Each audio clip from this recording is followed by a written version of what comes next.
Hi everyone, my name is Neil Daswani. Are we ready to begin with? Can I get a thumbs up from the AV folks?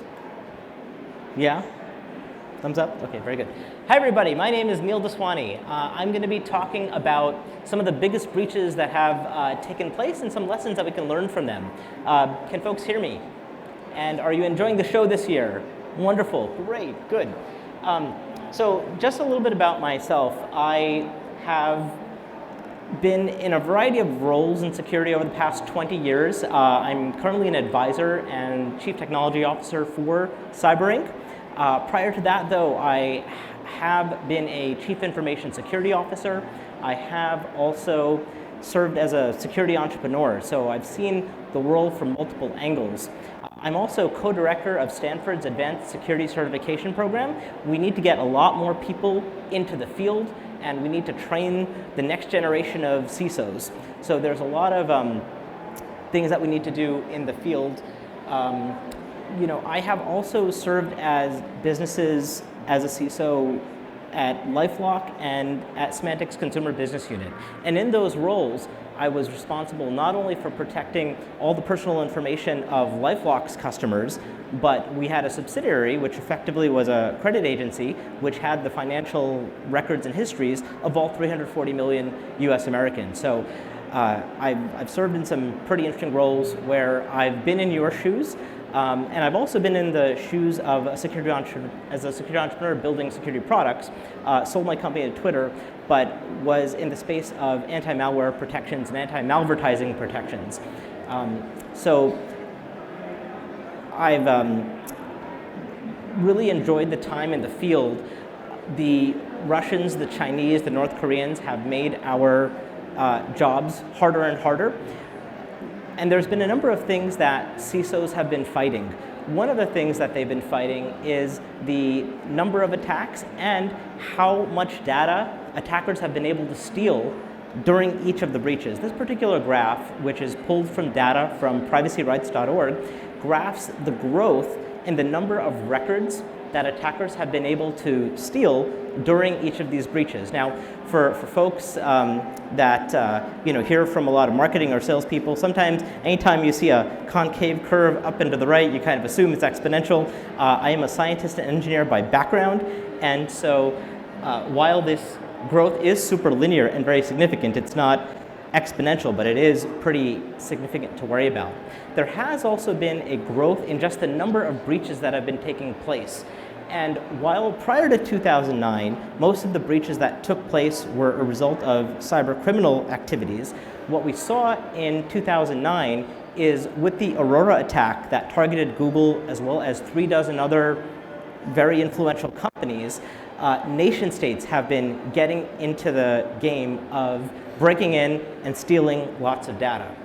So the next time that you hear somebody say, oh, there's an exponential number of breaches taking place, that may not be true, but the growth in the attacks is very significant, and the attackers are stealing more and more data from every breach that they do engage in.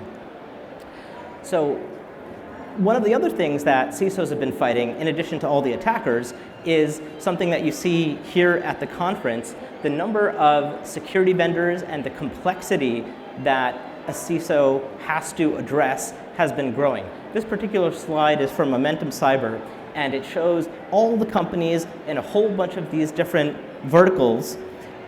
And if, as a security professional, you have to buy one of each of these things in all these categories, I mean, that adds to your uphill battle. So anytime that you can buy a defense that nails multiple angles of attack, so much the better.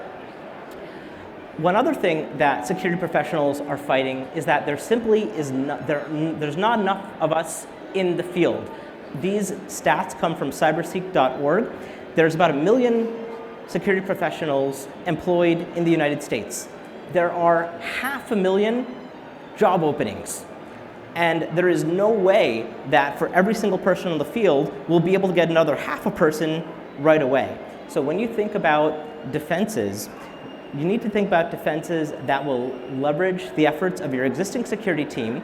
And if we have this lack of security professionals, you can also think about what you need to do just in terms of security awareness.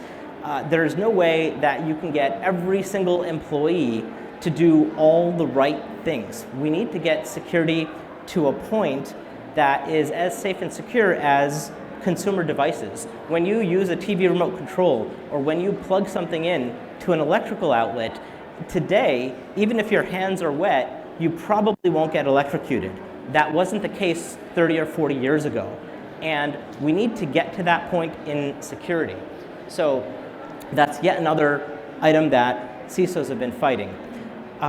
Getting back to the breaches, why have all these breaches been taking place?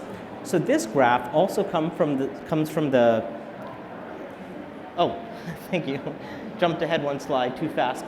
This particular graph also comes from the data at privacyrights.org, which catalogs the thousands of breaches that have all taken place that have been reported to state attorney generals.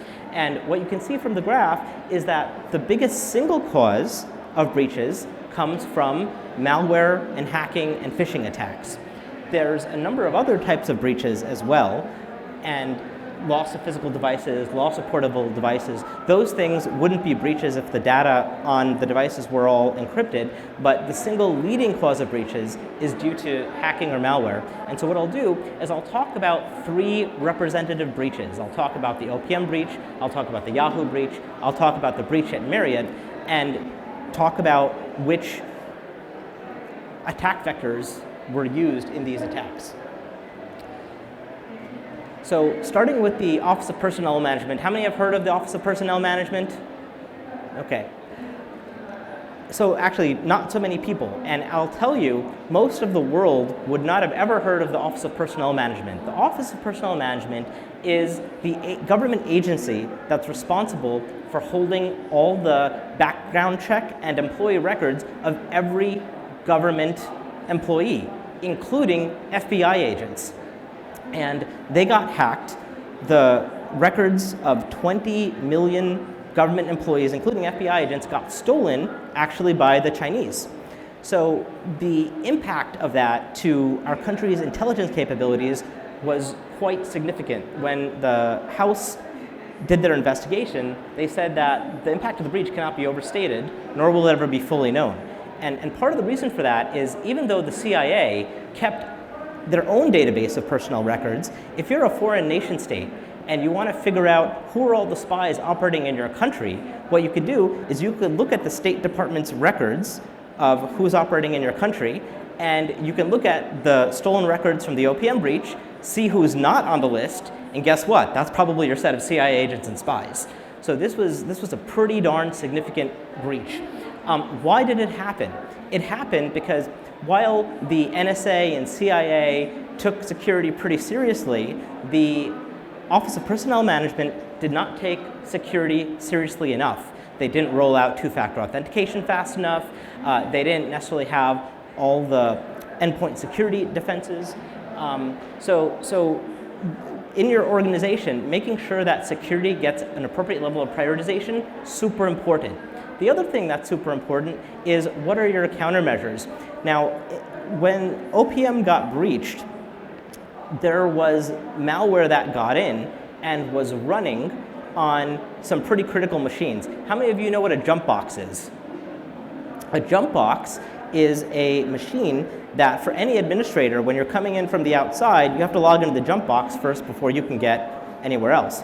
On the jump box in the OPM breach was a file running, a DLL, dynamically linked library, called MCUtil. MCUtil is a DLL that's used by McAfee antivirus protection and anti-malware protection. Unfortunately, though, OPM was not a McAfee customer. So the attackers were running inside the organization with malware that was masquerading to be an antivirus and anti-malware product. And so it's really important to prioritize security, and we have to think about how do we make sure all of this malware does not get in. Sure, you can have endpoint protection, but there's no endpoint protection that's going to be 100% secure and 100% detecting anything and everything. Browsers still to this day can be affected by malware drive-by downloads. When you load a web page these days, you can get infected just by loading the web page. No user interaction required, no downloading anything, no attachments. Load the web page, within a few hundred milliseconds, you're infected. There's a lot of interesting technology that the attackers use on how that happens.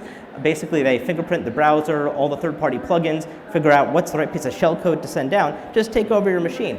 So what we need to do going forward is we need to air gap the browsing. What we need to do is have all the browsers running on servers that are highly, highly defended and just exporting their displays to the client. And that has been termed by Gartner as remote browser isolation, but basically think of it as air gap browsing. I'll chat a little bit more about zero trust and perimeter security and stuff like that, but that was something that they could have used. Another thing that they could have used was two-factor authentication. They hadn't rolled it out fast enough. The attackers just had to steal a set of credentials from a third-party contractor called Keypoint, and that's part of the path that was used to get in. So that's how the OPM breach happened. Another very significant breach that occurred was the Yahoo breach. How many of you have Yahoo accounts? Yahoo email? Okay, good, like a quarter or half the people. And there were 4 Russian hackers that got into Yahoo. 2 of them were ex-FSB agents, kind of the equivalent of the CIA in Russia. And what they did is they targeted, via spear phishing and malware, basically they targeted system administrators. People, they would look at LinkedIn, they would figure out who are the administrators in Yahoo, basically target them, get them to surrender their credentials, get them to potentially even be infected by malware, and then install malware inside the corporation. What the attackers were able to do is steal not only Yahoo's database of 500 million users, but they were also able to reverse engineer Yahoo's cookie generation algorithm. For those of you that use websites, you know that when you go to a login page, you provide your username and password. And the second that those credentials get checked, then the website hands you a cookie. And so if you can reverse engineer how a website generates its cookies, you can log in as whoever you want into the website at will. And that's exactly what the OPM attackers did. So once they were able to do that, they were able to compromise all 3 billion Yahoo accounts at will. So given their interests, they went after Russian press folks, they went after diplomats, they went over US government agents. And the FBI eventually figured out who was doing all this, but that's pretty much how the breach occurred. And they could have benefited from spear phishing protections and malware protections. The third breach that I'll talk about is the Marriott breach. The Marriott breach in 2018 was a breach where the attackers got 383 million customer records. So they basically found out where all of these people were staying. This attack, by the way, was also conducted by the Chinese. And so if you think about it, if you've got the OPM data and you've got Marriott's database, you then not only know who are the FBI agents, who are the CIA agents, but by the way, where were they staying when? At least for Marriott hotels, but it's a pretty significant hotel chain, as you can imagine. In addition to that, there were 5 million passport numbers that were stolen. The impact was quite significant. Marriott had to pay about 126 million to just kind of remediate the breach. And then they were also hit with about 120 million in GDPR fines. So it was a pretty significant breach. Malware was used very aggressively in the Marriott attack, and there were a couple of vectors. There was, in fact, an internal security researcher at Marriott that got infected, by a malware drive-by download. They had got not only infected, but the attackers then started placing malware at various points. And if the browsing was air-gapped, that could have helped them a lot. Multi-factor authentication could have also helped them a lot, because if you log into a database and all you got to present is a password and you just steal the password, that makes the attack much easier than if you also have to steal two-factor codes. Finally then, it is important for databases, in addition to having two-factor authentication, have passwords change every time, use privileged access management tools. if we look at these breaches that have occurred, there's pretty much 5 or 6 main root causes. The top 2 are phishing and malware as a key tool used by attackers, and the second is the fact that companies either don't encrypt their data, or the data is encrypted and there's a highly privileged account that can access the data. So if you deploy remote browser isolation, if you deploy multi-factor authentication, if you deploy encryption, you can nail a very significant percentage of the root causes that most breaches happen. Now, if you're familiar with previous talks I've given, if you're familiar with my work, you'll know that there's a number of other root causes as well. And there's a number of breaches that have occurred due to third-party compromise and abuse, software security, and inadvertent employee errors. But if you nail these top 2, if you can find 1 or 2 technologies that will give you countermeasures against these top 2 reasons for breach, that puts you in a very good position. And by the way, I'm glad to see that people are interested in taking snapshots of the slides. I hope that our colleagues at Cyber Inc. can make the slides available so that you don't have to rely on the low-res images from your camera. One of the things that happened back in 2009 after Google got breached by the Aurora attack is that they realized that the traditional model, where in your enterprise you set up a perimeter and you want to keep the attackers outside the perimeter and you want to keep everybody else inside the perimeter, they realized that model didn't work. The breach in Aurora occurred because somebody viewed a web page that had a malware drive-by download on it. Just when the page was loaded, the person was infected, they got to install malware within Google. And so instead, if you have a model where you have zero trust, you don't even trust anything internally, you basically say the perimeter is gone. Anytime that you load a web page, you can get taken. There is no outside and inside. What do you then need to do to create some gap in between just your employees browsing and the external world? What you need to do is air gap the browser. Have the browser run outside your organization because it's too easy and too easy to take advantage of vulnerabilities in browsers. The second that you do that and people are just using the web page as a set of pixels interacting with it, it's kind of like, for those of you that are familiar with the Unix world, you can export your X11 displays. Like, we need to go back to the world where clients are very dumb. The more smart that clients are, the more complex is the software, the easier that they can be compromised. So if you take advantage of remote browser isolation, if you then also deploy privileged access management and microsegmentation, you can significantly mitigate many types of breaches at a lower cost and not buy kind of everything on that whole slide that I showed earlier with all the security vendors. So that's a little bit about zero trust and how it can be accomplished. Next steps, stop by the Cyber Inc. booth. Their booth number 5571. You can get a demo of how air-gap browsing works.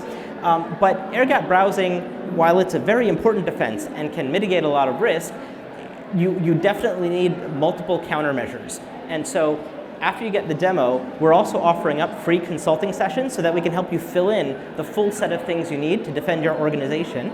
And then after you do that, if you're interested in having a little bit of fun, come drop by the Emerging Innovation Technology Social. That's at 6:30 p.m. today. I hope you've enjoyed this presentation, learned a thing or two that you didn't know before. Thank you. My name is Daswani, and please drop by to learn more about Cyber Inc.